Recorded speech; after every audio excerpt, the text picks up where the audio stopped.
श्री वाहिगुरु साहिब जीओ। अगम अगाध पार ब्रह्म सोए, जो जो कह सो मुक्ता होए। मन साचा मुख साचा सोए, अवर न पेखै एकस भिन कोए। नानक एह लक्षण पार ब्रह्म ज्ञानी होए। नानक एह लक्षण ब्रह्म ज्ञानी होए। चवर छतर तख्त दे मालक गुरता गद्दी विराजमान। धन धन धन श्री गुरु ग्रंथ साहिब महाराज साहिब जी की हजूरी विच सजी हुई गुरु रूप गुरु खालसा साध संगत जीओ। वाहिगुरु जी का खालसा वाहिगुरु जी की फतेह। धन श्री गुरु ग्रंथ साहिब महाराज साहिब जी ने साडे उपर रहमत बख्शिश की है कि अपने जीवन दीयां कुछ घड़ियां कुछ समा सतगुरां दी हजूरी विच बैठ करके आपां सफला कर रहे। अगम अगाध पार ब्रह्म सोए। मन की गमता तो दूर, इंद्रियां की पहुँच तो दूर, जो पार ब्रह्म प्रभु परमेश्वर है, इसकी जिसने सेवा घालना की, सेवक बन करके गुरसिੱਖੀ कमाई, ऐसे साध जान जिन्हां दा वर्णन धन श्री गुरु ग्रंथ साहिब महाराज साहिब जी की बाणी विच श्री सुखमनी साहिब जिस दा जाप बाबा करते सुनते हैं। ते ब्रह्म ज्ञानी के लक्षण पंजवें पातशाह धन श्री गुरु अर्जन देव महाराज साहिब जी ने दिते ने। गुरु के प्यारिओ, ऐसे महापुरख पूर्ण पुरख ब्रह्म ज्ञानी संत बाबा ठाकुर सिंह जी खालसा भिंडरा वाले, जिन्हां दा जन्म ईचो गिल लाहौर विखे पिता बहादुर सिंह जी के घर होया। महापुरखा ने बचपन विच पशु चारण वास्ते जाना, डंगर चारण वास्ते जी दया प्रवान। बचपन के तो ही लै करके हिरदे दे विच इतनी दया कि पशुओं नूं कदी सोटी दे नाल नहीं मोड़ना, मोढे दे उपर परना रखिया होना कपड़ा ते उस दे नाल ही पशुओं नूं मोड़ना। महापुरखां दा जथे विच आउणा, जथे विच आउण तो पहला श्री तरन तारण साहिब मस्सिया ते आया करना। महापुरख आप वचन सुणाउंदे कहते शाम को तुर पैना लाहौर के लागे ईचो गुल तो तरन तारण साहिब पहुंचना, वाहिगुरु वाहिगुरु का सिमरन करते आना, नंगे चरनी चल करके आना। चरण सरन गुर एक पैंडा जाए चल, सतगुर कोट पैंडा आगे हुए लेट। सतगुर साहिब जी की रहमत बख्शिश बचपन तो ही हिरदे विच प्रेम भावना सतगुरां दे प्रति गुरसिੱਖੀ दे प्रति प्रेम। जथे विच आउणा संत ज्ञानी गुरबचन सिंह जी खालसा भिंडरा वाले महापुरख, उन्हां दे पास रह करके ऐसी घालना घाली महापुरखा ने जथे दे विच। आप बहुत सारे ऐसे शरीर बैठे हो संगत दे विच जिन्हां ने महापुरखा ने दर्शन किए, वड्डे महापुरखा ने भी दर्शन करते रहे हो। कई ऐसे शरीर हैं संत ज्ञानी गुरबचन सिंह खालसा भिंडरा वालियां दे, संत ज्ञानी करतार सिंह जी, संत ज्ञानी जरनैल सिंह जी भिंडरा वाले। सो गुरु के प्यारिओ, ऐसे महापुरख हैं जो संसार में आउंदे ने सिੱਖੀ का पसारा करने वास्ते, सिੱਖੀ नूं होर वधाउण वास्ते। संत ज्ञानी गुरबचन सिंह जी खालसा भिंडरा वाले एक बारी बचन करते हैं, गड़वई के तौर पर सेवा करते बाबा जी। संत ज्ञानी करतार सिंह जी महापुरख भिंडरा वाले भी नाल सेवा करया करते। वड्डे संतां दा शरीर थोड़ा जिहा ढिला मੱਠਾ रहिंदा। महापुरखों ने 27 कथा धन श्री गुरु ग्रंथ साहिब महाराज साहिब जी दियां संत ज्ञानी गुरबचन सिंह जी खालसा भिंडरा वालियां ने अपने जीवन में कीतियां। साडे पासों दे एक सहज पाठ ही असीं कर लईए ते असीं कहने भी बहुत वड्डी किरपा हो गई, बख्शिश हो गई, सतगुरां ने साडे उपर कर दित्ती। महापुरखों ने 27 संपूर्ण कथा धन श्री गुरु ग्रंथ साहिब महाराज साहिब जी दियां संसार भर विच विचर करके कीतियां, हिंदुस्तान पाकिस्तान दे विच। ऐसे महापुरखों की सेवा बाबा ठाकुर सिंह जी ने घालना घाली। ਇੱਕ ਵਾਰੀ ਆਪਣੀ ਪ੍ਰਸੰਨਤਾ ਦੇ ਵਿੱਚ ਵਚਨ ਕਰਦੇ ਮਹਾਂਪੁਰਖ ਬਾਬਾ ਜੀ ਨੂੰ, ਕਹਿੰਦੇ ਠਾਕੁਰ ਸਿਆ ਤੂੰ ਸਾਡੀ ਬਹੁਤ ਸੇਵਾ ਕੀਤੀ ਹੈ, ਚੱਲ ਤੈਨੂੰ ਆਪਣੇ ਨਾਲ ਹੀ ਲੈ ਚਲੀਏ ਸੱਚਖੰਡ ਨੂੰ। ਮਨ ਦੇ ਵਿੱਚ ਸੂਖਮ ਜਿਹਾ ਫੁਰਨਾ ਆ ਗਿਆ ਬਾਬਾ ਜੀ ਦੇ, ਕਹਿੰਦੇ ਮਹਾਂਪੁਰਖਾਂ ਦੀ ਸੇਵਾ ਤੇ ਬਹੁਤ ਕਰ ਲਈ, ਪਰ ਜਥੇ ਸੰਗਤ ਦੀ ਸੇਵਾ ਉਨੀ ਨਹੀਂ ਹੋਈ ਜਿੰਨੀ ਕਰਨੀ ਚਾਹੀਦੀ ਸੀ। ਮਹਾਂਪੁਰਖ ਕਹਿੰਦੇ ਠਾਕੁਰ ਸਾਹਿਬ ਫੁਰਨਾ ਕਰ ਲਿਆ ਹੈ, ਚੰਗਾ ਹੁਣ ਭਾਈ ਜਿੰਨਾ ਚਿਰ ਤੇਰਾ ਦਿਲ ਕਰੇ ਸੇਵਾ ਰੱਜ ਕਰਕੇ ਕਰਨੀ ਜਥੇ ਦੇ ਸਿੰਘਾਂ ਦੀ ਔਰ ਸੰਗਤ ਦੀ। ਜਦੋਂ ਤੇਰਾ ਮਨ ਕਰੇ ਤੂੰ ਆ ਜਾਵੇਂ। ਇਸ ਵਾਰੀ ਵੀ ਤੂੰ ਸਾਡੇ ਨਾਲ ਮਹਾਂਪੁਰਖਾਂ ਦੇ ਵਚਨ ਪੁਰਾਣੇ ਸਿੰਘ ਸੁਣਾਇਆ ਕਰਦੇ। ਕਹਿੰਦੇ ਇਸ ਵਾਰੀ ਵੀ ਤੂੰ ਸਾਡੇ ਨਾਲ, ਤੈਨੂੰ ਕਲਗੀਧਰ ਪਾਤਸ਼ਾਹ ਦੇ ਪਾਸੋਂ ਹੀ ਲੈ ਕਰਕੇ ਆਏ ਆ ਸੇਵਾ ਵਾਸਤੇ, ਪਰ ਹੁਣ ਤੂੰ ਮਨ ਵਿੱਚ ਫੁਰਨਾ ਬਣਾ ਲਿਆ ਕਿ ਸਿੱਖੀ ਦੀ ਹੋਰ ਸੇਵਾ ਕਰਨੀ, ਜਥੇ ਦੇ ਸੰਗਤ ਦੀ ਪ੍ਰਚਾਰ ਰੂਪ ਵਿੱਚ ਹੱਥੀਂ ਸੇਵਾ ਕਰਨੀ ਹੈ। ਕਰ ਲੈ ਭਾਈ, ਜਦੋਂ ਤੇਰਾ ਦਿਲ ਕਰੇਗਾ ਆ ਜਾਵੇਂ। ਤੇ ਮਹਾਂਪੁਰਖਾਂ ਨੇ ਐਸੀ ਘਾਲਣਾ ਘਾਲੀ ਗੁਰੂ ਕੇ ਪਿਆਰਿਓ। ਸੰਤ ਬਾਬਾ ਜਰਨੈਲ ਸਿੰਘ ਜੀ ਖਾਲਸਾ ਭਿੰਡਰਾਂ ਵਾਲੇ, ਉਹਨਾਂ ਦੇ ਪਾਸ ਇੱਕ ਵਾਰੀ ਵਿਦੇਸ਼ਾਂ ਤੋਂ ਪੱਤਰਕਾਰ ਆਏ, ਉਹਨਾਂ ਦੀ ਇੰਟਰਵਿਊ ਲੈਣ ਵਾਸਤੇ ਬੈਠੇ ਨੇ ਪਾਸ, ਹੋਰ ਵੀ ਸੰਗਤ ਬੈਠੀ ਹੈ। ਬਾਬਾ ਜੀ ਜਥੇ ਸੰਗਤ ਨੂੰ ਮਹਿਤੇ ਨਗਰ ਵਿਖੇ ਚਲਾਉਂਦੇ, ਹੈੱਡਕੁਆਰਟਰ ਵਿਖੇ ਜਥੇ ਦੇ ਸਿੰਘ ਉੱਥੇ ਰਹਿੰਦੇ, ਵਿਦਿਆ ਪੜ੍ਹਦੇ, ਜਿਸ ਤਰ੍ਹਾਂ ਅੱਜ ਕੱਲ੍ਹ ਵੀ ਪੜ੍ਹ ਰਹੇ ਨੇ। ਬਾਬਾ ਜੀ ਉੱਥੇ ਆਏ ਸ੍ਰੀ ਅਕਾਲ ਤਖ਼ਤ ਸਾਹਿਬ ਤੇ, ਮਹਾਂਪੁਰਖਾਂ ਨੂੰ ਪਤਾ ਲੱਗਾ, ਸੰਤ ਜੀ ਅੱਗੋਂ ਦੀ ਲੈਣ ਵਾਸਤੇ ਗਏ, ਬੜੇ ਸਤਿਕਾਰ ਨਾਲ ਬਿਠਾਇਆ ਸਿਰਹਾਣੇ ਵਾਲੇ ਪਾਸੇ। ਬਾਬਾ ਜੀ ਦੇ ਜਾਣ ਤੋਂ ਬਾਅਦ ਉਪਰੰਤ ਸੰਗਤਾਂ ਨੇ ਪੁੱਛਿਆ, ਉਹਨਾਂ ਨੂੰ ਜਾਣਕਾਰੀ ਨਹੀਂ ਸੀ ਬਾਬਾ ਠਾਕੁਰ ਸਿੰਘ ਜੀ ਦੇ ਬਾਬਤ। ਕਹਿੰਦੇ ਮਹਾਂਪੁਰਖ ਬਜ਼ੁਰਗ ਕੌਣ ਸਨ ਜਿਹੜੇ ਆਪ ਜੀ ਦੇ ਪਾਸ ਆਏ, ਜਿਨ੍ਹਾਂ ਦਾ ਇਤਨਾ ਸਤਿਕਾਰ ਤੁਸੀਂ ਕੀਤਾ? ਸੰਤ ਜੀ ਕਹਿਣ ਲੱਗੇ, ਕਹਿੰਦੇ ਗੁਰਮੁਖ ਪਿਆਰਿਓ, ਤੁਸੀਂ ਕਦੀ ਰੱਬ ਦੇ ਦਰਸ਼ਨ ਕੀਤੇ? ਰੱਬ ਨੇ ਵੇਖਿਆ ਕਦੀ ਰੱਬ ਨੂੰ? ਉਹ ਕਹਿੰਦੇ ਮਹਾਰਾਜ ਮਹਾਂਪੁਰਖੋ, ਆਪ ਜੀ ਵਰਗੇ ਸੰਤ ਕਿਰਪਾ ਕਰ ਦੇਣ ਤੇ ਐਸੀ ਬਖਸ਼ਿਸ਼ ਹੋ ਸਕਦੀ ਹੈ। ਅਸੀਂ ਜਿਗਿਆਸੂ ਰੂਪ ਵਿੱਚ ਇੱਛਾ ਰੱਖਦੇ ਪਰ ਦਰਸ਼ਨ ਨਹੀਂ ਹੋਏ। ਮਹਾਂਪੁਰਖ ਕਹਿੰਦੇ ਤੁਰਦਾ ਫਿਰਦਾ ਰੱਬ, ਜਿਸ ਦੇ ਤੁਸੀਂ ਹੁਣੇ ਦਰਸ਼ਨ ਕੀਤੇ ਬਾਬਾ ਠਾਕੁਰ ਸਿੰਘ, ਧਰਤੀ ਤੇ ਤੁਰਦਾ ਫਿਰਦਾ ਰੱਬ। ਇਹ ਸੰਤ ਗਿਆਨੀ ਜਰਨੈਲ ਸਿੰਘ ਜੀ ਭਿੰਡਰਾਂ ਵਾਲੇ ਮਹਾਂਪੁਰਖਾਂ ਦੇ ਬਚਨ ਨੇ। ਤੇ ਮਹਾਂਪੁਰਖ ਐਸੀ ਸੇਵਾ ਘਾਲਣਾ ਘਾਲੀ ਜੀਵਨ ਪਰਯੰਤ। ਵਿਦੇਸ਼ਾਂ ਦੇ ਵਿੱਚ ਵੀ ਦੇਖਿਆ, ਬਜ਼ੁਰਗ ਉਮਰ ਦੇ ਵਿੱਚ ਵੀ, ਸੇਵਕ ਕਉ ਸੇਵਾ ਬਣ ਆਈ, ਹੁਕਮ ਬੂਝ ਪਰਮ ਪਦ ਪਾਈ। ਇਸ ਅਵਸਥਾ ਨੂੰ ਕਿਸ ਤਰ੍ਹਾਂ ਪ੍ਰਾਪਤ ਕੀਤਾ? ਹੱਥੀਂ ਸੇਵਾ ਕਰਕੇ, ਮੁਖ ਦੇ ਵਿੱਚ ਸਿਮਰਨ ਕਰੀ ਜਾਣਾ, ਬਾਣੀ ਪੜ੍ਹੀ ਜਾਣੀ ਹਰ ਵਕਤ। ਅੱਠੇ ਪਹਿਰ ਇੱਕੈ ਲਿਵੈ, ਮੰਨਨ ਹੁਕਮ ਅਪਾਰ। ਸਤਿਗੁਰਾਂ ਦਾ ਜੋ ਹੁਕਮ ਹੈ, ਗੁਰਮੁਖ ਰੋਮ ਰੋਮ ਹਰਿ ਧਿਆਵੈ, ਗੁਰਮੁਖ ਸਗਲੇ ਗਣਤ ਮਟਾਵੈ, ਗੁਰਮੁਖ ਰਾਮ ਨਾਮ ਰੰਗ ਰਾਤਾ, ਨਾਨਕ ਗੁਰਮੁਖ ਖਸਮ ਪਛਾਤਾ। ਐਸੀ ਅਵਸਥਾ ਮਹਾਂਪੁਰਖਾਂ ਦੀ ਹਰ ਵਕਤ ਲਾਗੇ ਸਿੰਘਾਂ ਨੇ ਬਾਣੀ ਸੁਣਾਈ ਜਾਣੀ। ਬਾਣੀ ਸੁਣ ਕਰਕੇ ਤ੍ਰਿਪਤ ਨਹੀਂ ਹੁੰਦੇ, ਰੱਜਦੇ ਨਹੀਂ।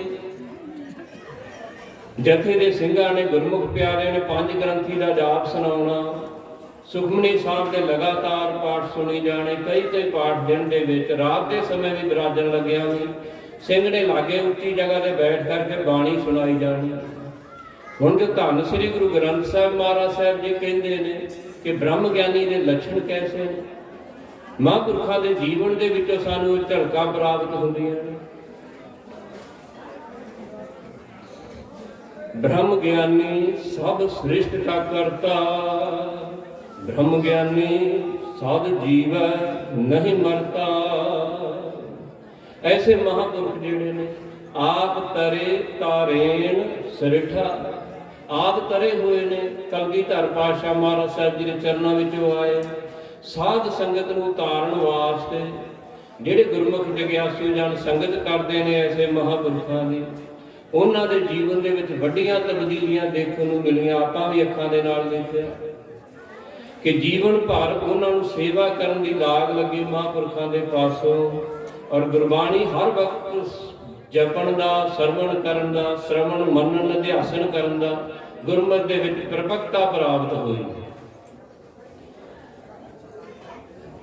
ਪੂਰਨ ਜੋ ਪੁਰਖ ਹਨ, ਜਿਸ ਤਰ੍ਹਾਂ ਅਕਾਲ ਪੁਰਖ ਵਾਹਿਗੁਰੂ ਪਰਮੇਸ਼ਰ ਹੈ, ਧੰਨ ਸ੍ਰੀ ਗੁਰੂ ਗ੍ਰੰਥ ਸਾਹਿਬ ਮਹਾਰਾਜ ਸਾਹਿਬ ਜੀ ਹਨ। ਤੇ ਮਹਾਰਾਜ ਕਹਿੰਦੇ ਨੇ ਨਾ, ਸਾਡੇ ਸੇਵਕ ਦੇ ਵਿੱਚ ਔਰ ਸਾਡੇ ਵਿੱਚ ਕੋਈ ਭੇਦ ਹੀ ਨਹੀਂ, ਭੇਦ ਨਾ ਜਾਣੋ ਮਾਨਸ ਦੇ। ਕਹਿੰਦੇ ਮਨੁੱਖਾਂ ਦੇ ਹੀ ਕੋਈ ਭੇਦ ਹੀ ਨਾ ਜਾਣੋ। ਜਿਹੜੇ ਨਾਮ ਦੇ ਨਾਲ ਰਤ ਰੰਗੀਆਂ ਰੂਹਾਂ ਨੇ, ਪ੍ਰਭੂ ਪਰਮੇਸ਼ਰ ਦੇ ਨਾਲ ਹਰ ਵਕਤ ਜੁੜੀਆਂ ਹੋਈਆਂ। ਆਪ ਤਰੇ ਤਾਰੇਨ ਸ੍ਰਿਠਾ, ਆਪ ਤੇ ਤਰੇ ਹੋਏ ਮਹਾਂਪੁਰਖ ਸਾਡੇ ਵਰਗਿਆਂ ਨੂੰ ਤਾਰਨ ਵਾਸਤੇ ਲਾ ਲੈਣਾ ਲੱਗ ਗਏ, ਕਹਿਣਾ ਭਜੰਗੀਆ ਬਾਣੀ ਸੁਣਾ। ਹੁਣ ਬਾਣੀ ਸੁਣਦਿਆਂ ਪੰਜ ਗ੍ਰੰਥੀ ਦਾ ਜਾਪ ਸਿੰਘਾਂ ਨੂੰ ਕੰਠ ਹੋਣ ਲੱਗ ਪਿਆ, ਵਾਰੀ ਵਾਰੀ ਸੁਣਾਉਂਦਿਆਂ ਦੁਹਰਾਉਂਦਿਆਂ ਹੋਇਆ। ਕਿੰਨਿਆਂ ਦਾ ਭਲਾ ਹੋਇਆ ਜਿਨ੍ਹਾਂ ਨੇ ਬਾਣੀ ਕੰਠ ਕੀਤੀ। ਅੱਜ ਤੁਰਦੇ ਫਿਰਦੇ ਵੀ ਜਪੀ ਜਾਂਦੇ ਨੇ, ਪੰਜ ਗ੍ਰੰਥੀ ਦਾ ਜਾਪ ਕਰਦੇ ਨੇ। 1984 ਤੋਂ ਉਪਰੰਤ 1985 ਦੇ ਵਿੱਚ ਮਹਾਂਪੁਰਖਾਂ ਨੇ ਸਿੱਖ ਕੌਮ ਦੀ ਸ਼ਹੀਦਾਂ ਦੀ ਵੱਡੀ ਜੋ ਹੈ ਸਮਾਗਮ ਕਰਾਇਆ, ਕਨਵੈਨਸ਼ਨ ਕਰਵਾਈ ਮਹਿਤੇ ਨਗਰ ਵਿੱਚ, ਹੈੱਡਕੁਆਟਰ ਵਿੱਚ। ਸ਼ਹੀਦ ਪਰਿਵਾਰਾਂ ਨੂੰ, ਕੌਮਦਿਆਂ ਨੂੰ, ਜਿਨ੍ਹਾਂ ਨੇ ਸਿੱਖ ਕੌਮ ਵਾਸਤੇ ਆਪਣੇ ਸੀਸ ਬਲੀਦਾਨ ਕੀਤੇ, ਐਸੇ ਜੋ ਸੂਰਮੇ ਹੋਏ ਨੇ ਆਪਣੇ ਪੰਥ ਦੇ ਵਿੱਚ, ਉਹਨਾਂ ਦੇ ਪਰਿਵਾਰਾਂ ਨੂੰ ਬੁਲਾ ਕਰਕੇ ਮਹਿਤੇ ਨਗਰ ਵਿੱਚ ਸਨਮਾਨਿਤ ਕੀਤਾ ਗਿਆ। ਉਸ ਤੋਂ ਉਪਰੰਤ 86 ਵਿੱਚ ਸਰਬੱਤ ਖਾਲਸਾ 26 ਜਨਵਰੀ ਨੂੰ ਸ੍ਰੀ ਅਕਾਲ ਤਖ਼ਤ ਸਾਹਿਬ ਵਿਖੇ ਮਹਾਂਪੁਰਖਾਂ ਨੇ ਸੱਦਿਆ, ਸਾਰੀ ਸਿੱਖ ਕੌਮ ਨੂੰ ਇਕੱਤਰ ਕੀਤਾ। ਇਸੇ ਪ੍ਰਕਾਰ ਜਿਹੜੇ ਸ਼ਹੀਦ ਸਿੰਘਾਂ ਦੇ ਪਰਿਵਾਰ ਸਨ, ਜਿਹੜੇ ਕੁਝ ਨਰਮ ਸਨ ਮਾਇਕੀ ਤੌਰ ਤੇ, ਉਹਨਾਂ ਦੀ ਹਰ ਮਹੀਨੇ ਦੇ ਮਹੀਨੇ ਮਦਦ ਕੀਤੀ ਜਾਂਦੀ ਰਹੀ। ਮਹਿਤੇ ਨਗਰ ਵਿਖੇ ਸਿੰਘਾਂ ਨੂੰ ਭੇਜਿਆ ਜਾਂਦਾ ਰਸਤ ਪਾਣੀ ਦੇ ਕਰਕੇ, ਮਾਇਆ ਆਦਿ ਦੇ ਕਰਕੇ ਕਿ ਸ਼ਹੀਦ ਪਰਿਵਾਰਾਂ ਦੀ ਸਾਰ ਲੈਣੀ। ਜਿਹੜੇ ਬੰਦੀ ਸਿੰਘ ਸਨ ਜੇਲ੍ਹਾਂ ਦੇ ਵਿੱਚ ਕੌਮੀ ਸੰਘਰਸ਼ ਲੜਦੇ ਹੋਏ, ਉਹਨਾਂ ਦੀ ਸੇਵਾ ਸੰਭਾਲ ਦੇ ਵਾਸਤੇ ਬਸਤਰ ਆਦਿ ਭੇਜਣੇ, ਘਿਓ ਆਦਿ ਭੇਜਣਾ ਬਾਬਾ ਜੀ ਨੇ ਭੇਜਿਆ। ਮਹਾਂਪੁਰਖਾਂ ਦੀ ਹਰ ਵਕਤ ਮਨ ਵਿੱਚ ਇਹੋ ਇੱਛਾ ਰਹਿੰਦੀ ਕਿ ਆਪਣੀ ਕੌਮ ਦੀ, ਆਪਣੇ ਪੰਥ ਦੀ ਵੱਧ ਤੋਂ ਵੱਧ ਅਸੀਂ ਆਪਣੇ ਸੇਵਾ ਕਰ ਸਕੀਏ। ਪ੍ਰੇਰਨਾ ਸਾਡੇ ਵਰਗਿਆਂ ਨੂੰ ਦਿੱਤੀ ਮਹਾਂਪੁਰਖਾਂ ਨੇ ਕਿ ਗੁਰੂ ਕੇ ਪਿਆਰਿਓ, ਇੰਨੇ ਜ਼ਿਆਦਾ ਵੀ ਸਵਾਰਥੀ ਆਪਣੇ ਕੰਮਾਂ ਕਾਜਾਂ ਵਿੱਚ ਨਾ ਹੋ ਜਾਇਓ ਕਿ ਤੁਹਾਨੂੰ ਕਿਤੇ ਪੰਥ ਆਪਣੀ ਕੌਮ ਦਾ ਦਰਦ ਹੀ ਵਿਸਰ ਜਾਵੇ। ਨਹੀਂ ਭਾਈ, ਜਿਨ੍ਹਾਂ ਨੇ ਸਾਡੇ ਵਾਸਤੇ ਕੁਰਬਾਨੀਆਂ ਕੀਤੀਆਂ, ਆਪਣੇ ਸੀਸ ਵਾਰ ਦਿੱਤੇ, ਬਲੀਦਾਨ ਦਿੱਤੇ, ਉਹਨਾਂ ਦੇ ਪਰਿਵਾਰਾਂ ਦੀ ਸਾਰ ਲੈਣਾ ਵੀ ਪੰਥ ਦਾ ਵੱਡਾ ਕਾਰਜ ਹੈ, ਜ਼ਿੰਮੇਵਾਰੀ ਹੈ ਸਾਡੀ ਸਾਰੀ। ਮਹਾਂਪੁਰਖ ਨਿਭਾਉਂਦੇ ਰਹੇ ਅੰਤਲੇ ਸਮੇਂ ਤੱਕ। ਦੇਖਦੇ ਰਹੇ ਉੱਥੇ ਕੋਈ ਵੀ ਪਰਿਵਾਰ ਆ ਜਾਣਾ, ਪਰਿਵਾਰ ਦੇ ਵਿੱਚ ਕੋਈ ਵੱਡਾ ਕਾਰਜ ਹੋਣਾ, ਪਰਿਵਾਰ ਦੇ ਮੈਂਬਰਾਂ ਨੇ ਆ ਕਰਕੇ ਬੇਨਤੀ ਕਰਨੀ, ਮਹਾਂਪੁਰਖਾਂ ਨੇ ਕੀ ਕਰਨਾ, ਸੰਦੂਕ ਦਾ ਜਿੰਦਾ ਖਲਵਾ ਲੈਣਾ, ਜਿੰਨੇ ਹੱਥ ਵਿੱਚ ਆਏ ਦੋਨਾਂ ਹੱਥਾਂ ਵਿੱਚ ਜਿੰਨੀ ਮਾਇਆ ਆਈ ਦੇ ਦੇ। ਕਹਿਣਾ ਹੈ ਕਿ ਕੁਛ ਮੇਰੀ ਤੁਸ਼ ਮਾਤਰ ਹੈ ਪਰਿਵਾਰ ਜਿਹੜੇ ਨੇ, ਜਿਨ੍ਹਾਂ ਨੇ ਇਹਨਾਂ ਨੇ ਸੇਵਾ ਕੀਤੀ ਹੈ, ਆਪਣੇ ਪਰਿਵਾਰ ਦੇ ਜੀਆਂ ਦਾ ਬਲੀਦਾਨ ਦਿੱਤਾ ਹੈ ਪੰਥ ਵਾਸਤੇ, ਕੌਮ ਵਾਸਤੇ, ਇਹਨਾਂ ਵਾਸਤੇ ਅਸੀਂ ਤੇ ਤੁੱਛ ਜਿਹੀ ਸੇਵਾ ਕਰਦੇ ਹਾਂ। ਸੋ ਮਹਾਂਪੁਰਖ ਜਦੋਂ ਵਿਚਰਦੇ ਦੇਸ਼ਾਂ ਵਿਦੇਸ਼ਾਂ ਦੇ ਵਿੱਚ, ਅਨੇਕ ਕੌਤਕ ਮਹਾਂਪੁਰਖਾਂ ਦੇ ਜੀਵਨ ਦੇ ਵਿੱਚ ਇਹਨਾਂ ਅੱਖਾਂ ਦੇ ਨਾਲ ਵੀ ਧੱਕੇ ਨਾਲ ਸਾਥ ਰਹਿ ਕਰਕੇ, ਤੇ ਮਹਾਂਪੁਰਖਾਂ ਨੇ ਐਸੇ ਵਚਨ ਕਰਨੇ ਸੰਗਤਾਂ ਦੇ ਪ੍ਰਤੀ ਕਿ ਗੁਰੂ ਕੇ ਪਿਆਰਿਓ, ਜੇ ਕੋਈ ਵੀ ਕਿਸੇ ਦਾ ਕਾਰਜ ਅੜਿਆ ਹੋਇਆ ਹੈ, ਧੰਨ ਸ੍ਰੀ ਗੁਰੂ ਗ੍ਰੰਥ ਸਾਹਿਬ ਮਹਾਰਾਜ ਸਾਹਿਬ ਜੀ ਦੇ ਅੱਗੇ ਚਰਨਾਂ ਵਿੱਚ ਅਰਦਾਸ ਬੇਨਤੀ ਕਰੋ ਸਤਿਗੁਰਾਂ ਦੇ ਚਰਨਾਂ ਵਿੱਚ। ਸ੍ਰੀ ਅਖੰਡ ਪਾਠ ਸਾਹਿਬ ਕਰਵਾਓ ਪੂਰੀ ਮਰਿਆਦਾ ਦੇ ਨਾਲ, ਜਪਜੀ ਸਾਹਿਬ ਦੀ ਪੋਥੀ ਰਖਵਾ ਕਰਕੇ, ਜਿਸ ਤਰ੍ਹਾਂ ਸੰਪਰਦਾਇ ਮਰਿਆਦਾ ਚੱਲਦੀ ਹੈ। ਪਾਠੀ ਸਿੰਘਾਂ ਦੀ ਭਾਵਨਾ ਦੇ ਨਾਲ ਸੇਵਾ ਕਰਿਓ ਤੇ ਨਾਲ ਦੀ ਨਾਲ ਬਾਣੀ ਵੱਧ ਤੋਂ ਵੱਧ ਸਰਵਣ ਕਰਿਓ। ਚੌਰ ਸਾਹਿਬ ਦੀ ਸੇਵਾ ਧੰਨ ਸ੍ਰੀ ਗੁਰੂ ਗ੍ਰੰਥ ਸਾਹਿਬ ਮਹਾਰਾਜ ਸਾਹਿਬ ਜੀ ਨੂੰ ਕਰਿਓ ਤੇ ਸਤਿਗੁਰੂ ਸਾਹਿਬ ਜੀ ਤੁਹਾਡੇ ਕਾਰਜਾਂ ਵਿੱਚ ਸਹਾਈ ਹੋਣਗੇ। ਮਹਾਰਾਜ ਸਾਹਿਬ ਕਾਰਜ ਸਫਲੇ ਕਰਦੇ ਆ। ਹੁਣ ਆਪਾਂ ਦੂਸਰੇ ਪਾਸੇ ਦੇਖੀਏ, ਦੂਸਰੇ ਸੰਤਾਂ ਨੂੰ ਕੁਝ ਕੁ ਜਿਹੜੇ ਨੇ ਥਾਪੜੇ ਦੇ ਦੇਣਗੇ, ਲੈ ਭਾਈ ਸੇਵਕਾ ਤੇਰੇ ਕਾਰਜ ਰਾਸ ਹੋ ਜਾਣਗੇ। ਪਰ ਮਹਾਂਪੁਰਖਾਂ ਨੇ ਜੀਵਨ ਪਰਯੰਤ ਕਦੇ ਵੀ ਆਪਣੇ ਸਰੀਰ ਦੀ ਮਹਿਮਾ ਨਹੀਂ ਕਰਵਾਈ। ਧੰਨ ਸ੍ਰੀ ਗੁਰੂ ਗ੍ਰੰਥ ਸਾਹਿਬ ਮਹਾਰਾਜ ਸਾਹਿਬ ਜੀ ਨੇ ਨਾਲ ਬਾਣੀ ਦੇ ਨਾਲ ਗੁਰਸਿੱਖਾਂ ਨੂੰ ਜੋੜਿਆ, ਮਹਾਤਮ ਦਰਸਾਇਆ ਗੁਰਬਾਣੀ ਦਾ ਕਿ ਗੁਰੂ ਕੇ ਪਿਆਰਿਓ, ਤੁਹਾਡਾ ਇੱਕੋ ਇੱਕ ਆਸਰਾ ਧੰਨ ਸ੍ਰੀ ਗੁਰੂ ਗ੍ਰੰਥ ਸਾਹਿਬ ਮਹਾਰਾਜ ਸਾਹਿਬ ਜੀ ਦੀ ਬਾਣੀ ਹੈ। ਚੌਜੀ ਪਾਤਸ਼ਾਹ ਧੰਨ ਸ੍ਰੀ ਗੁਰੂ ਗੋਬਿੰਦ ਸਿੰਘ ਮਹਾਰਾਜ ਸਾਹਿਬ ਜੀ ਦੀ ਬਾਣੀ ਹੈ।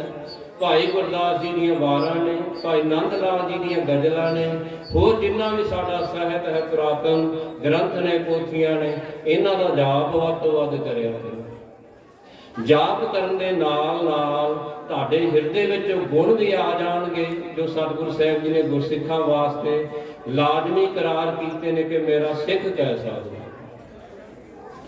ਮਹਾਂਪੁਰਖਾਂ ਦਾ ਜੀਵਨ ਕੈਸਾ। ਅਸੀਂ ਅਧੂਰੇ ਪੂਰਿਆਂ ਦਾ ਜੀਵਨ ਸ਼ਬਦਾਂ ਦੇ ਰਾਹੀਂ ਕਥਨ ਹੀ ਨਹੀਂ ਕਰ ਸਕਦੇ, ਕੋਈ ਐਸੇ ਸ਼ਬਦ ਹੀ ਨਹੀਂ ਹੈ। ਜਿਸ ਤਰ੍ਹਾਂ ਅਕਾਲ ਪੁਰਖ ਵਾਹਿਗੁਰੂ ਪਰਮੇਸ਼ਰ ਦਾ ਗੁਣਾਨਮਾਨ ਕਰਦੇ ਹਾਂ ਕਿ ਕਿਰਪਾ ਨਿਧਾਨ, ਕਿਰਪਾ ਦਾ ਖਜ਼ਾਨਾ ਹੈ ਅਕਾਲ ਪੁਰਖ ਵਾਹਿਗੁਰੂ ਪਰਮੇਸ਼ਰ। ਸਤਿਗੁਰੂ ਕਿਰਪਾ ਦੇ ਖਜ਼ਾਨੇ ਨੇ। ਦੀਨ ਦਇਆਲ, ਦੀਨਾਂ ਦੇ ਉੱਪਰ ਦਿਆਲਤਾ ਕਰਨ ਵਾਲੇ ਨੇ ਸਤਿਗੁਰੂ। ਪਤਿਤ ਪਾਵਨ, ਪਾਪੀਆਂ ਨੂੰ ਪਵਿੱਤਰ ਕਰਨ ਵਾਲੇ ਨੇ ਸਤਿਗੁਰੂ ਜੀ। ਐਸੇ ਅਨੇਕਾਂ ਵਰਤਾਂਤ ਮਹਾਂਪੁਰਖਾਂ ਦੇ ਜੀਵਨ ਦੇ ਵਿੱਚ ਦੇਖਣ ਨੂੰ ਮਿਲੇ। ਕਈ ਐਸੇ ਜੀਵ ਜਿਨ੍ਹਾਂ ਦਾ ਪਿਛਲਾ ਜੀਵਨ ਜਿਹੜਾ ਸੀ ਪਾਪਾਂ ਵਿਕਾਰਾਂ ਵਿੱਚ ਗਲਤਾਨ ਰਹਿਆ, ਪਰ ਜਦੋਂ ਧੰਨ ਸ੍ਰੀ ਗੁਰੂ ਗ੍ਰੰਥ ਸਾਹਿਬ ਮਹਾਰਾਜ ਸਾਹਿਬ ਜੀ ਦੀ ਸੰਗਤ ਵਿੱਚ ਆਏ, ਮਹਾਂਪੁਰਖਾਂ ਦੀ ਸੰਗਤ ਕੀਤੀ, ਬਾਣੀ ਦਾ ਇਤਨਾ ਪ੍ਰਭਾਵ ਪਿਆ ਕਿ ਉਹਨਾਂ ਦੀ ਜਿਹੜੀ ਮੰਦੀ ਬਿਰਤੀ ਸੀ, ਵਾਸ਼ਨਾ ਵਾਲੀ, ਵਿਕਾਰਾਂ ਵਾਲੀ, ਸਾਰੀ ਦੂਰ ਹੋ ਗਈ। ਔਰ ਗੁਰੂ ਕੀ ਸਿੱਖੀ ਖੰਡੇ ਬਾਟੇ ਦੀ ਪਾਹੁਲ ਅੰਮ੍ਰਿਤ ਦੀ ਦਾਤ ਪ੍ਰਾਪਤ ਕੀਤੀ, ਸਿੱਖੀ ਜੀਵਨ ਦੇ ਵਿੱਚ ਕਮਾਈ, ਔਰ ਉਹਨਾਂ ਦੇ ਜਿਹੜੇ ਬੇੜੇ ਪਾਰ ਲੱਗੇ ਦੇ। ਗੁਰੂ ਕੇ ਪਿਆਰਿਓ, ਅਨੇਕਾਂ ਹੀ ਜਥੇ ਦੇ ਸਿੰਘ ਜਥੇ ਵਿੱਚ ਰਹਿੰਦੇ ਪੜ੍ਹਦੇ ਮਹਾਂਪੁਰਖਾਂ ਨੇ ਐਸੀ ਬਖਸ਼ਿਸ਼ ਕੀਤੀ। ਵਿਦਿਆਰਥੀਆਂ ਨੂੰ ਕਿਸੇ ਸਮੇਂ ਗਿਆਨੀ ਸਿੰਘ ਸਮੇਂ ਤੇ ਨਹੀਂ ਪਹੁੰਚਿਆ, ਕੋਈ ਕਾਰਨ ਬਣ ਗਿਆ। ਕਿਸੇ ਭਜੰਗੀ ਦੇ ਪਿੱਠ ਦੇ ਉੱਪਰ ਹੀ ਹੱਥ ਰੱਖ ਕੇ ਕਹਿ ਦੇਣਾ, ਭਜੰਗੀਆ ਚੱਲ ਤੂੰ ਸਟੇਜ ਤੇ ਬੈਠ, ਤੇ ਬੈਠ ਕਰਕੇ ਸ਼ਬਦ ਦੀ ਕਥਾ ਵਿਚਾਰ ਕਰ। ਐਸੇ ਮਹਾਂਪੁਰਖ ਵਚਨਾਂ ਦੇ ਨਾਲ ਹੀ ਗਿਆਨੀ ਬਣਾ ਦਿੱਤੇ। ਸੈਂਕੜੇ ਗਿਆਨੀ ਬਣੇ ਸਾਡੇ ਦੇਖਦੇ ਹਾਂ। ਇਸੇ ਪ੍ਰਕਾਰ ਹੀ ਰਾਗੀ ਸਿੰਘ, ਕਈ ਵਿਦਿਆਰਥੀ ਸ਼ੌਂਕ ਦੇ ਨਾਲ ਕੀਰਤਨ ਦੀ ਦਾਤ ਪ੍ਰਾਪਤ ਕਰਦੇ, ਸਿੱਖਦੇ। ਆਵਾਜ਼ ਸੁਰ ਵਿੱਚ ਨਾ ਹੁੰਦੇ ਤੇ ਮਹਾਂਪੁਰਖਾਂ ਨੇ ਕਹਿਣਾ, ਬੇਟਾ ਇਹ ਭਜੰਗੀਆ ਸੰਗਤ ਦੀ ਹੋਰ ਸੇਵਾ ਕਰਿਆ ਕਰ, ਮਨ ਕਰਕੇ, ਤਨ ਕਰਕੇ ਸੇਵਾ ਕਰਿਆ ਕਰ, ਮਨ ਕਰਕੇ ਸਿਮਰਨ ਕਰਿਆ ਕਰ, ਬਾਣੀ ਪੜਿਆ ਕਰ। ਸੱਚੇ ਪਾਤਸ਼ਾਹ ਮਹਾਰਾਜ ਸਾਹਿਬ ਤੇਰੇ ਤੇ ਕਿਰਪਾ ਕਰਨਗੇ। ਰਾਗੀ ਸਿੰਘ ਹੁਣੇ ਆਪਾਂ ਨੂੰ ਕੀਰਤਨ ਸੁਣਾ ਕੇ ਗਏ ਨਾ, ਤਾਰ ਬਲਵੀਰ ਸਿੰਘ, ਇਹ ਭਜੰਗੀ ਹੁੰਦੇ ਸੀ ਤੇ ਮਹਾਂਪੁਰਖਾਂ ਨੇ ਬਚਨ ਕੀਤਾ, ਭਜੰਗੀਆ ਤੂੰ ਕੀਰਤਨ ਸਿੱਖ ਰਿਹਾ। ਇਹਨਾਂ ਨੇ ਬੇਨਤੀ ਕੀਤੀ, ਕਹਿੰਦੇ ਜੀ ਗੱਲ ਨਹੀਂ ਬਣ ਰਹੀ, ਸੁਰ ਦੇ ਵਿੱਚ, ਤਾਲ ਦੇ ਵਿੱਚ ਮੇਰੀ ਆਵਾਜ਼ ਨਹੀਂ ਆ ਰਹੀ। ਮਹਾਂਪੁਰਖ ਕਹਿੰਦੇ, ਭਜੰਗੀਆ ਸੇਵਾ ਕਰਿਆ ਕਰ ਸੰਗਤ ਦੀ ਹੱਥਾਂ ਦੇ ਨਾਲ, ਪਰ ਗੁਰੂ ਕੀ ਬਾਣੀ ਦਾ ਕੀਰਤਨ ਨਹੀਂ ਛੱਡਣਾ, ਕਰਦੇ ਰਹਿਣਾ। ਸਤਿਗੁਰੂ ਸਾਹਿਬ ਜੀ ਰਹਿਮਤ ਬਖਸ਼ਿਸ਼ ਕਰਨਗੇ। ਮਹਾਂਪੁਰਖਾਂ ਦੇ ਬਚਨਾਂ ਵਿੱਚ ਬਾਲ ਸੂਰਬੀਰ ਬਚਨ ਕੇ ਬਲੇ, ਐਸੇ ਮਹਾਂਪੁਰਖ ਬਚਨਾਂ ਦੇ ਬਲੇ। ਤੇ ਅੱਜ ਆਪਣੇ ਕੋਲੇ ਕੀਰਤਨ ਸੁਣਾ ਕਰਕੇ ਗਏ ਭਾਈ ਸਾਹਿਬ ਜੀ। ਜਦੋਂ ਗੁਰੂ ਰਾਮਦਾਸ ਮਹਾਰਾਜ ਸਾਹਿਬ ਜੀ ਦੇ ਚਰਨਾਂ ਵਿੱਚ ਇਹਨਾਂ ਨੂੰ ਸੇਵਾ ਪ੍ਰਾਪਤ ਹੋਈ ਤੇ ਮਹਾਂਪੁਰਖਾਂ ਨਾਲ ਮਿਲਾਪ ਹੋਇਆ। ਸ੍ਰੀ ਅਕਾਲ ਤਖਤ ਸਾਹਿਬ ਦੇ ਸਾਹਮਣੇ ਕੀਰਤਨ ਕਰਕੇ ਆਉਂਦੇ ਸੀ ਡਿਊਟੀ ਤੋਂ, ਫਤਿਹ ਬੁਲਾਈ, ਭਾਈ ਸਾਹਿਬ ਨੇ ਬਚਨ ਸੁਣਾਇਆ। ਕਹਿੰਦੇ ਮਹਾਂਪੁਰਖਾਂ ਨੇ ਇੱਕੋ ਬਚਨ ਕੀਤਾ, ਕਹਿੰਦੇ ਭਜੰਗੀਆ ਗੁਰੂ ਰਾਮਦਾਸ ਮਹਾਰਾਜ ਸਾਹਿਬ ਜੀ ਦੇ ਘਰ ਦੀ ਤੈਨੂੰ ਸੇਵਾ ਪ੍ਰਾਪਤ ਹੋਈ ਕੀਰਤਨ ਦੀ। ਕੀਰਤਨ ਨਿਰਮੋਲਕ ਹੀਰਾ, ਕਹਿੰਦੇ ਹੀਰਿਆਂ ਨਾਲੋਂ ਵੀ ਜਿਹੜਾ ਮੋਲਕ ਹੈ ਗੁਰੂ ਦੀ ਦਾਤ ਜੋ ਹੈ ਸਿੱਖੀ ਵਿੱਚ ਕੀਰਤਨ ਦੀ, ਇਸ ਨੂੰ ਕਦੇ ਵੀ ਤਿਆਗੀ ਨਾ। ਤੇ ਗੁਰੂ ਰਾਮਦਾਸ ਮਹਾਰਾਜ ਸਾਹਿਬ ਦੇ ਘਰ ਦੀ ਸੇਵਾ ਕਰਦਾ ਰਹੇ। ਐਸੀਆਂ ਵੱਡੀਆਂ ਦਾਤਾਂ ਮਹਾਂਪੁਰਖਾਂ ਦੇ ਪਾਸੋਂ ਪ੍ਰਾਪਤ ਹੋਈਆਂ। ਪਤਾ ਹੀ ਨਾ ਲੱਗਣਾ ਸਿੰਘਾਂ ਨੂੰ ਕਿਸ ਪ੍ਰਕਾਰ ਮਹਾਂਪੁਰਖਾਂ ਨੇ ਰਹਿਮਤ ਬਖਸ਼ਿਸ਼ ਕਰ ਦਿੱਤੀ। ਗੁਰੂ ਦੀ ਬਾਣੀ ਦੇ ਨਾਲ, ਸਾਧ ਸੰਗਤ ਦੀ ਸੇਵਾ ਦੇ ਨਾਲ ਹੋਰ ਪ੍ਰਭਕਤਾ ਬਖਸ਼ ਦਿੱਤੀ। ਤੇ ਅਖੀਰਲੇ ਸਮੇਂ ਮਹਾਂਪੁਰਖਾਂ ਦਾ ਜਿਹੜਾ ਵੱਧ ਤੋਂ ਵੱਧ ਜਿਹੜਾ ਰੁਝਾਨ ਰਿਹਾ, ਸਭ ਤੋਂ ਵੱਧ ਮਹਾਂਪੁਰਖ ਸੱਚਖੰਡ ਵਸੈ ਨਿਰੰਕਾਰ, ਡਿਠੇ ਸਭੇ ਥਾ ਨਹੀਂ ਤੁਧ ਜਿਹੇ, ਬੱਧ ਪੁਰਖ ਵਧਾਤੇ ਤਾਂ ਤੂੰ ਸੋਹਿਆ। ਐਸਾ ਜਿਹੜਾ ਸਥਾਨ ਹੈ ਧੰਨ ਸ੍ਰੀ ਗੁਰੂ ਰਾਮਦਾਸ ਮਹਾਰਾਜ ਸਾਹਿਬ ਜੀ। ਆ ਫਿਰੋਜ਼ਪੁਰ ਨਗਰ ਦੇ ਆਸੇ ਪਾਸੇ ਇੱਥੇ ਸਮਾਗਮ ਹੋਣੇ ਕਥਾ ਕੀਰਤਨ ਦੇ, ਤੇ ਮਹਾਂਪੁਰਖਾਂ ਨੇ ਜਦੋਂ ਸ਼ਾਮ ਦੇ ਸਮਾਗਮ ਦੀ ਸਮਾਪਤੀ ਹੋਣੀ, ਸਿੰਘਾਂ ਨੇ ਬਰਾਦਨ ਦੀ ਤਿਆਰੀ ਕਰਨੀ। ਡਰਾਈਵਰ ਨੂੰ ਕਹਿਣਾ, ਭਾਈ ਬਲਵੀਰ ਸਿੰਘ ਚੱਲ ਅੰਮ੍ਰਿਤਸਰ ਸਾਹਿਬ ਪਹੁੰਚਣਾ ਹੈ, ਤੇ ਦੇਖਦੇ ਆ ਕਿੰਨੀ ਕੁ ਜਲਦੀ ਉੱਥੇ ਪਹੁੰਚਾਉਣਾ ਹੈ ਸਤਿਗੁਰਾਂ ਦੇ ਚਰਨਾਂ ਦੇ ਵਿੱਚ। ਉੱਥੇ ਜਾ ਕਰਕੇ ਸਿੰਘ ਨੂੰ ਇਨਾਮ ਵੀ ਦੇਣਾ ਵੀ ਭਾਈ ਤੂੰ ਬੜੀ ਜਲਦੀ ਦੇ ਨਾਲ ਲੈ ਕੇ ਆਇਆ। ਉਹਨਾਂ ਨੂੰ ਉਤਸ਼ਾਹ ਮਿਲਣਾ ਡਰਾਈਵਰ ਸਿੰਘ ਨੂੰ ਵੀ ਮਹਾਂਪੁਰਖਾਂ ਨੇ ਸਤਿਕਾਰ ਕੀਤਾ ਮੇਰੀ ਸੇਵਾ ਦਾ। 3 ਪਹਿਰੇ ਦਾ ਕੀਰਤਨ ਸਰਵਣ ਕਰਨਾ, ਇਸ਼ਨਾਨ ਕਰਨੇ ਗੁਰੂ ਕੇ ਸਥਾਨਾਂ ਤੇ, ਆਸਾ ਜੀ ਦੀ ਵਾਰ ਦਾ ਕੀਰਤਨ ਸੁਣ ਕੇ ਫਿਰ ਦੁਬਾਰਾ ਪਿੱਛੇ ਬੈਠ ਜਾਣਾ, ਬੱਸ ਦੇ ਵਿੱਚ ਬਿਠਾ ਲੈਣਾ ਵਿਦਿਆਰਥੀਆਂ ਨੂੰ, ਕਹਿਣਾ ਚਲੋ ਭਾਈ ਜਿੱਥੇ ਸਮਾਗਮ ਨੂੰ ਚੱਲਦੇ ਨੇ ਫਿਰੋਜ਼ਪੁਰ ਜ਼ਿਲ੍ਹੇ ਨੂੰ ਉੱਥੇ ਪਹੁੰਚਣਾ, ਫਿਰ ਦੁਬਾਰਾ ਇੱਥੇ ਨਗਰਾਂ ਵਿੱਚ ਫਿਰ ਪਹੁੰਚਣਾ, ਫਿਰ ਸਾਰਾ ਦਿਨ ਆਰਾਮ ਨਾਲ ਕਰਨਾ ਮਹਾਂਪੁਰਖਾਂ ਨੇ। ਰਾਤ ਨੂੰ ਫਿਰ ਉਸੇ ਤਰ੍ਹਾਂ ਪ੍ਰਕਿਰਿਆ ਜਾਰੀ ਰਹੀ ਮਹਾਂਪੁਰਖਾਂ ਦੀ ਜਦੋਂ ਤੱਕ ਸਰੀਰ ਬਿਲਕੁਲ ਢਿੱਲਾ ਨਹੀਂ ਹੋਇਆ। ਰੋਜ਼ਾਨਾ ਹੀ ਧੰਨ ਸ੍ਰੀ ਗੁਰੂ ਰਾਮਦਾਸ ਮਹਾਰਾਜ ਸਾਹਿਬ ਜੀ ਦੇ ਸਥਾਨ ਤੇ ਪਹੁੰਚਣਾ, ਕੀਰਤਨ ਦੀ ਹਾਜ਼ਰੀ ਸਰਵਣ ਕਰਨਾ, ਕੀਰਤਨ ਬੈਠ ਕਰਕੇ ਸਰੋਤਿਆਂ ਦੀ ਤਰ੍ਹਾਂ। ਸਾਡੇ ਵਰਗਿਆਂ ਨੂੰ ਊਂਘ ਲੱਗ ਜਾਣੀ, ਨੀਂਦਰੇ ਦੇ ਨਾਲ ਹਿਲਾਈ ਜਾਣਾ ਤੇ ਮਹਾਂਪੁਰਖਾਂ ਨੇ ਹਿਲਾਉਣਾ ਫੜ ਕੇ ਕਹਿਣਾ ਭਜੰਗੀਆ ਸਾਵਧਾਨ ਹੋ ਕਰਕੇ ਬੈਠ, ਗੁਰੂ ਸਾਹਿਬ ਦੇ ਦਰਬਾਰ 'ਚ ਬੈਠਾ। ਐਸੇ ਮਹਾਂਪੁਰਖ ਜਿਨ੍ਹਾਂ ਨੇ ਜੀਵਨ ਪਰਯੰਤ ਸਿੱਖੀ ਕਮਾਈ, ਸਾਡੀ ਸਿੱਖ ਕੌਮ ਦੀ ਸਾਂਭ ਸੰਭਾਲ ਕੀਤੀ ਪਨੀਰੀ ਦੀ, ਐਸੇ ਮਹਾਂਪੁਰਖਾਂ ਦੀ ਯਾਦਗਾਰ ਆਪਾਂ ਸਾਰੇ ਮਿਲ ਕਰਕੇ ਮਨਾ ਰਹੇ ਹਾਂ ਧੰਨ ਸ੍ਰੀ ਗੁਰੂ ਗ੍ਰੰਥ ਸਾਹਿਬ ਮਹਾਰਾਜ ਸਾਹਿਬ ਜੀ ਦੀ ਹਜ਼ੂਰੀ ਵਿੱਚ। ਤੇ ਮਹਾਂਪੁਰਖਾਂ ਦੀਆਂ ਮਨਾਈਆਂ ਹੋਈਆਂ ਯਾਦਾਂ ਤਾਂ ਹੀ ਸਕਾਰਤ ਹੁੰਦੀਆਂ ਨੇ ਜੇ ਸਾਡੇ ਜੀਵਨ ਵਿੱਚ ਵੀ ਤਿਣਕਾ ਮਾਤਰ ਗੁਰਸਿੱਖੀ ਦਾ ਵਾਸਾ ਹੋ ਜਾਵੇ। ਐਸੇ ਗੁਣ ਜਿਹੜੇ ਮਹਾਂਪੁਰਖਾਂ ਦੇ ਪਾਸ, ਕਿਸੇ ਦੇ ਔਗਣ ਵੇਖ ਕੇ ਔਗਣ ਨਹੀਂ ਚਿਤਾਰਨੇ ਮਹਾਂਪੁਰਖਾਂ ਨੇ। ਤੇ ਨਾਲ ਬਚਨ ਵੀ ਸੁਣਾਇਆ ਕਰਨਾ ਸਿੰਘਾਂ ਨੂੰ, ਜੇ ਕਿਸੇ ਨੇ ਸ਼ਿਕਾਇਤ ਲਾਉਣੀ ਤੇ ਮਹਾਂਪੁਰਖਾਂ ਨੇ ਬਚਨ ਕਰਿਆ ਕਰਨਾ। ਸਾਂਝ ਕੀ ਜਹ ਗੁਣ ਹੈ ਤੇਰੀ ਛੱਡ ਅਵਗਣ ਚੱਲਿਆ। ਕਹਿੰਦੇ ਅਵਗਣਾਂ ਨੂੰ ਤਿਆਗ ਦੇ, ਅਵਗਣ ਨਾ ਵੇਖ ਕੇ ਜਿਹੜੇ ਗੁਣ ਨੇ ਨਾ ਇਸ ਪ੍ਰੇਮੀ ਦੇ ਪਾਸ ਉਹ ਧਾਰਨ ਕਰਨਾ, ਗੁਣਾਂ ਦੀ ਸਾਂਝ ਕਰ। ਤੇ ਮਹਾਂਪੁਰਖਾਂ ਨੇ ਇੱਕ ਵਾਰੀ ਬਚਨ ਕੀਤਾ, ਕਹਿੰਦੇ ਵਾਵਾ ਵੈਰ ਨ ਖੜੀਏ ਕਾਹੂ, ਘਟ ਘਟ ਅੰਤਰ ਬ੍ਰਹਮ ਸਮਾਹੂ, ਵਾਸੁਦੇਵ ਜਬ ਥਲ ਮੈਂ ਰਵਿਆ, ਗੁਰ ਪ੍ਰਸਾਦ ਵਿਰਲੇ ਹੀ ਗਵਿਆ। ਕਹਿੰਦੇ ਵਾਵਾ ਵੈਰ ਨ ਕਰੀਏ ਕਾਹੂ, ਵੀ ਵੈਰ ਨਹੀਂ ਕਰਨਾ ਚਾਹੀਦਾ, ਵੈਰ ਭਾਵਨਾ ਤਿਆਗ ਦੇਣੀ ਚਾਹੀਦੀ ਹੈ ਆਪਣੇ ਹਿਰਦੇ ਦੇ ਵਿੱਚੋਂ। ਤੇ ਗੁਰੂ ਕੀ ਸਿੱਖੀ ਦੇ ਨਾਲ ਪ੍ਰੇਮ ਕਰਨਾ ਚਾਹੀਦਾ, ਗੁਣਾਂ ਦੇ ਨਾਲ ਸਾਂਝ ਪਾਉਣੀ ਚਾਹੀਦੀ। ਐਸੀਆਂ ਦਾਤਾਂ ਮਹਾਂਪੁਰਖਾਂ ਨੇ ਆਪਣੇ ਵਿਦਿਆਰਥੀਆਂ ਨੂੰ ਬਖਸ਼ੀਆਂ ਜੀਵਨ ਪਰਯੰਤ। ਮਹਾਰਾਜ ਸਾਹਿਬ ਸਾਡੇ ਉੱਪਰ ਰਹਿਮਤ ਬਖਸ਼ਿਸ਼ ਕਰਨ।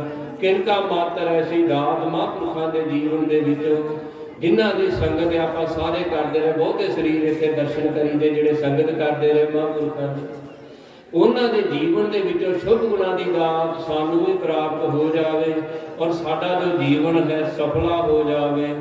ਧੰਨ ਸ੍ਰੀ ਗੁਰੂ ਗ੍ਰੰਥ ਸਾਹਿਬ ਮਹਾਰਾਜ ਸਾਹਿਬ ਜੀ ਦੀ ਸਿੱਖੀ ਕਮਾਈਏ ਔਰ ਆਪਣਾ ਜੀਵਨ ਸਾਡਾ ਸਾਰਿਆਂ ਦਾ ਸਫਲਾ ਹੋ ਜਾਵੇ। ਮਹਾਂਪੁਰਖਾਂ ਦੇ ਜੀਵਨ ਦੇ ਬਾਬਤ ਝਾਤ ਪਾਉਂਦਿਆਂ ਹੋਇਆਂ ਇੱਕ ਨਹੀਂ ਅਨੇਕਾਂ ਗਲਤੀਆਂ ਹੋਈਆਂ ਹਨ ਗੁਰੂ ਕੇ ਪਿਆਰਿਓ।